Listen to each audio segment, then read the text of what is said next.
Le lac Boivin est le symbole emblématique de Grand Bay.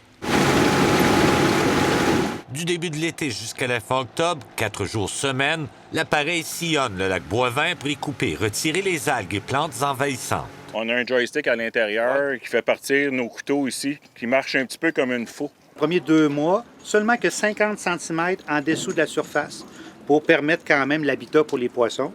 Et l'automne, c'est à 30 cm au fond. Les opérations de faucardage ne sont permises que dans un secteur précis et couvrent environ 20 de la superficie du plan d'eau. Avec l'aide d'un GPS aussi, là, qu'on essaye de suivre des couloirs qui nous ont été comme un petit peu octroyés.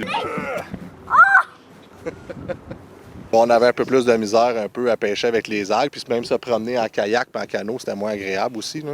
Le but n'est pas d'éliminer complètement les algues, mais les utilisateurs ont remarqué une énorme différence depuis quelques années. Avant, c'était incroyable. Après juin, comme qu'elle disait, là, c'était d'algues à grandeur.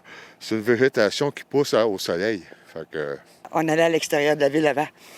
Parce qu'il y avait trop d'algues. Trop d'algues, c'était très désagréable. De 26 tonnes la première année, la quantité d'algues récupérées est passée à 34 en 2017 et 102 tonnes l'an dernier. C'est presque 4 fois plus.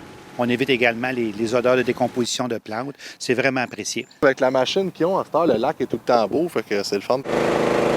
La quantité d'algues retirées chaque jour correspond au chargement de ce camion-benne, des matières organiques qui sont enfouies et non pas compostables en raison de la forte concentration de phosphore qu'elles contiennent. Jean-François Desbiens, TVA Nouvelles, à Grand Bay.